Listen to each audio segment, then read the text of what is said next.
Hello and welcome to Life and Whiskey. Again, I'm Jordan, and today we are going to be looking at 1792. this this particular bottle is a small batch, which replaced the Ridgemont Reserve brand. It is 46.85% alcohol by volume, or 93.7 proof. Um, it is a Blanton product. And I was just looking on the internet before I started this video. I did not find a whole lot of history on the Blanton Distillery. So um, we'll have a little topic of discussion first, and then we'll go back to the whiskey here. The topic of discussion for today is why everybody that is doing what I'm doing right now, just sitting and talking into the camera on YouTube, looks, acts, sounds, and probably is a dork. Number one, because it is incredibly hard to have a conversation with yourself. So right now, I'm hoping that it looks like I'm looking at the camera. I'm actually looking below my camera at a blank space out into space that doesn't really do much. And so you'll see that I shift around a little bit. I look down, I'm looking at my notes when I look over here, or I'm trying to think of what it is I want to say. It's hard to have a script written out exactly to the point where you can just read it or have it memorized and say, hey, this is exactly what I'm going to talk about. Lighting can be difficult at times. So right now I'm sitting in front of my library here, my home library. You'll see that throughout these videos, I'm going to switch locations from my office to this location, down to my man cave when I start talking about some of my outdoor sporting goods and stuff like that. And then hopefully, when I get my bar finished, we'll be doing some stuff at the bar as well. But it's hard to come up with stuff. It's hard to hold a conversation. Um, One of the best comparisons I got. So, as I said, I'm a member of the Whiskey Tribe. I highly encourage you, go join the tribe. I'm going to push you guys over there as much as possible. Look at the Whiskey Vault on YouTube for some awesome reviews of whiskey. That's kind of what pushed me into the idea of, hey, I should maybe do this as well. Um, but watch Rex and Daniel. They are, number one, they're hilarious. Number two, they got good notes and they got great interaction between each other. Um, but for a great experiment, take and look at the videos that Daniel does by himself, like the Advent series, and then take those and compare those to when Rex is with him in the videos. And I am not crapping all over Daniel. He does an amazing job. He's got a great stage presence. Um, I love it. But there is a significant difference in the dynamic of the videos from when he's by himself to when there's another person there. And so hopefully that dynamic will be picked up in videos to come for me and this channel, as hopefully I can start having some conversations online um, with some friends and also maybe bring in some guests and have some conversations with them. But hopefully I can take things that direction, because I'm sure just me sitting talking to the camera is getting pretty boring and dumb. But that's the reason why. It's hard to know where to look. It's hard to, without somebody interacting with you, it's hard to come up with exactly what it is you want to say. I've probably deleted no less than 100 videos at this point, just trying to create these first 5 or 6 videos that I'm going to release. Um, those, it's so hard. So for me, again, because I'm untalented in the ways of video and editing and production quality, I've been doing everything in a one-shot thing. So if I mess up in the middle of what I'm doing, I stop, go back, delete that video, start all over, and hope to hit it on the head. So when you see the little flubs and stuff that I have when I'm speaking, if things aren't clearly, if there's problems along the way, you know, know that that's like the 5th or 6th or 10th or 100th time that I've done that video.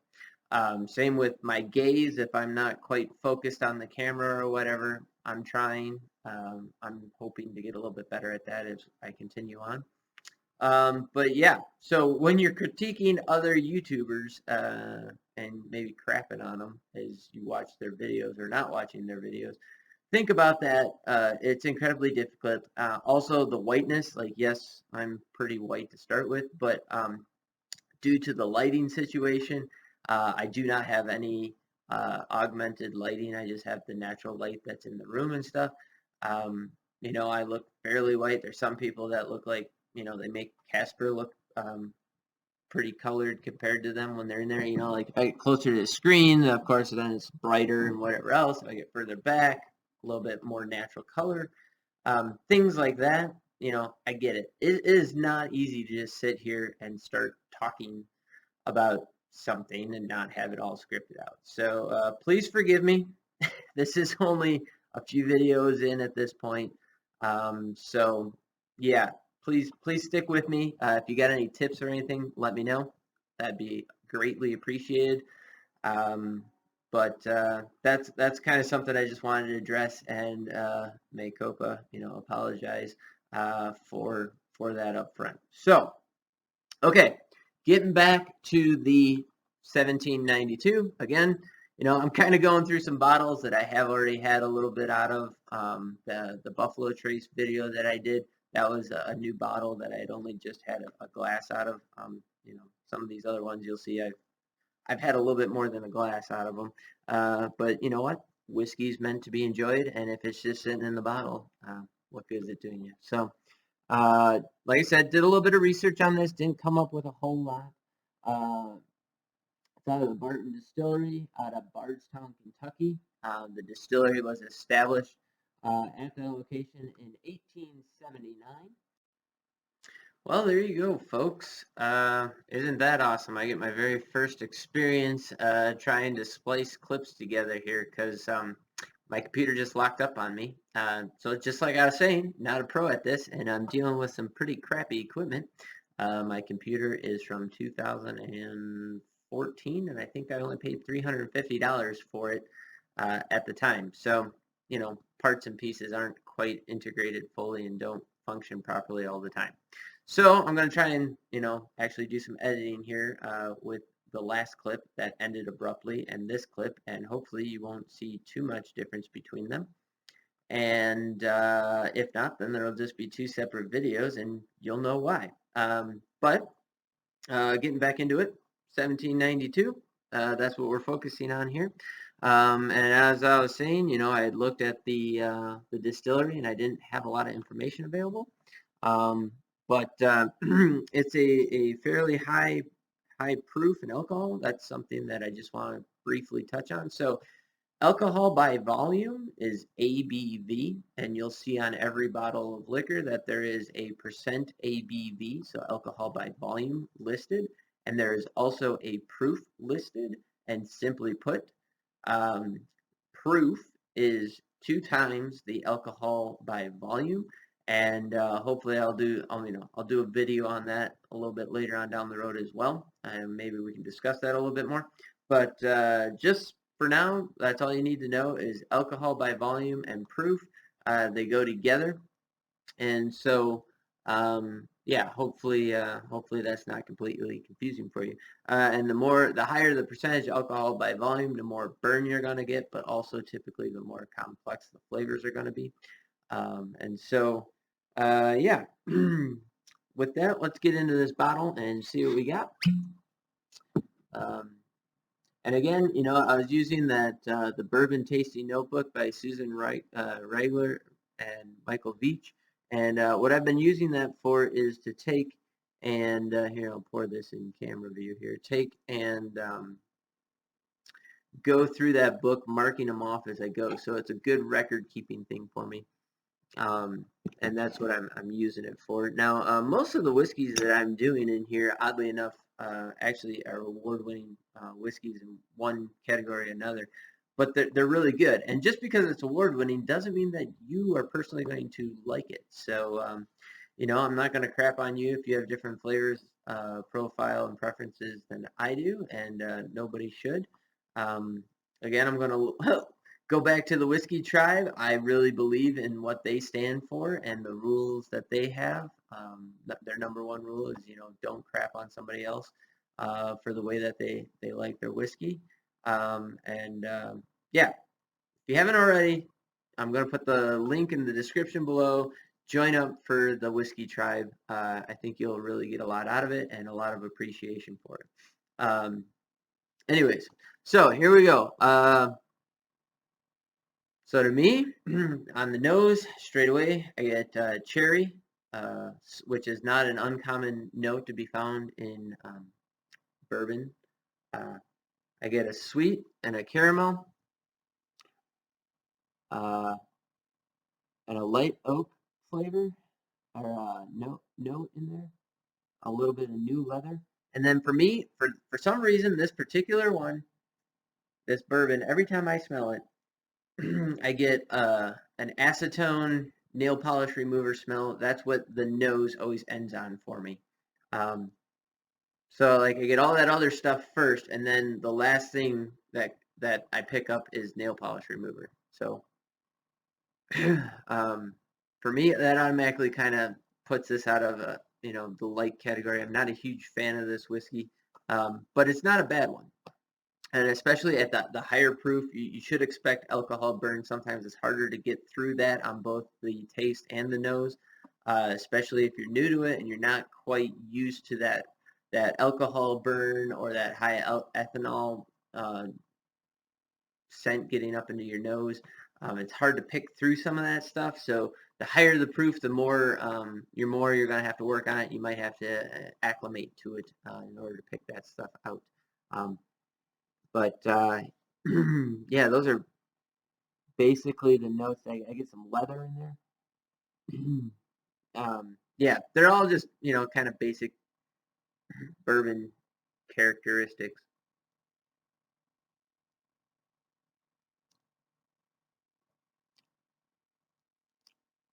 So that one up front, you get the high alcohol burn up into the nasal cavity at the back of the throat.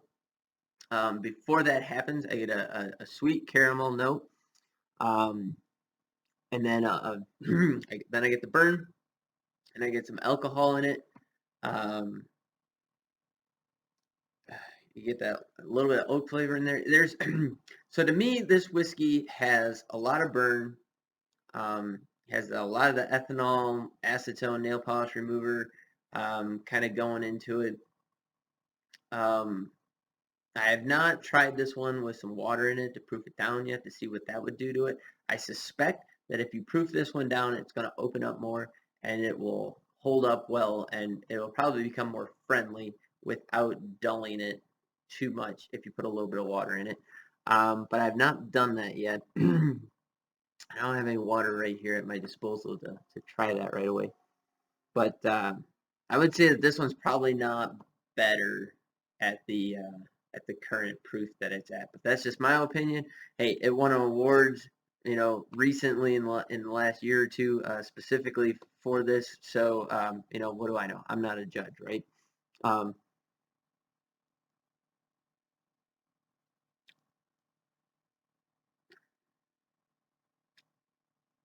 Going back to it, it's smoothed out now. Get a lot more sweet on the second sip. There's a little bit more character in there. The profiles evened out a little bit. So on the first sip, it was like sharp notes, a lot of burn right up front. Kind of it hit you and moved, and then it was over. Second go around, smoothed out, kind of sweetened up a little bit, treated me a little bit nicer. Um, and then it moved in, and then moving into the finish, that finish drew out a little bit more. So now it has a longer finish, has some sweeter flavors in there, and then a nice black pepper spice kind of finishing it up on the end. Um, some oak in there. So I would say like the tail end of that finish has that caramel black pepper combination, which is somewhat of an indicative of the barrel spice coming through. Excuse me, and the different flavors. So it's like you taste like this spiky black pepper note that kind of sits up here, and then underlying it you have this sweet caramel flavor, which is actually pretty nice. But I still get a couple of odd notes in there that I don't really appreciate too much. It's a more complex flavor, so like if you're into some of the harsher, more difficult whiskeys to drink, this might be up your alley. It's not going to treat you with kit gloves though, and I think a lot of that is due to the proof. Um, get back in there one more time. Okay, so now there you go. Three different tastings, and I got 3 different experiences. On this last one, it was way more sweet, way more subdued. The only burn I was really getting is the alcohol burn in the back of the throat, kind of going down my throat. And then it goes into oak, but not oak spice. And just now I'm starting to hit a little bit of a pepper note, but still mostly sweet. So now that, if that was the main flavor profile from the word go that I experienced, I would enjoy this much more. Now maybe some of that is acclimating to it. I'm not sure. But it's really, obviously it hasn't gone to waste. I mean, I've dipped into it a little bit here. But it's not what I'm reaching for every day. It's not my everyday sipper. It's not something that I would give to somebody who's new to whiskey. It's not something that I would give to somebody who is new to bourbon. I mean, it's going to slap you around a little bit. So, if you like this kind of whiskey, you're going to put on your big boy trousers and settle in for a little bit of punishment. But even with that, it's not over the top. I don't want to blow it out of proportion and make it seem like it's something that is so horrific that it's not good. It is good, and there's a lot of notes in there I can really appreciate. It's just not typically what I'm going to be reaching for and what I really want, especially in the bourbon category. So there you go. There's my notes and impressions on it, and hopefully you found something in there that can appeal to you. If you like the sounds of that, if you want to try and experiment with maybe a higher proof whiskey or a higher proof bourbon, this might be the way to go. It's not incredibly expensive. I don't recall what the price was on it. I want to say it was in the 40s. But I could be wrong about that. So if please in the comments below, please, if you got something to say about it, if this is your favorite whiskey, let me know. If you've had an experience with it, go ahead and put that in there, and let me know what the prices are in your area on a bottle like this. I think that'd be really great for people to kind of get a good idea of what to expect. And let's start doing that in all the comments from here forward. Just put in there what you can find these bottles for in your area. That way when people are searching for a review of a certain whiskey, they know what they can expect in the area, and we can kind of catalog it for everybody so that people aren't in the dark always and paying absurd prices for stuff. So go ahead and do that, and thanks for watching this review. I hope you like it and found something out of it, and please stick around for the next video, and look forward to it. Until then, have yourself a great day, and I'll catch you guys later.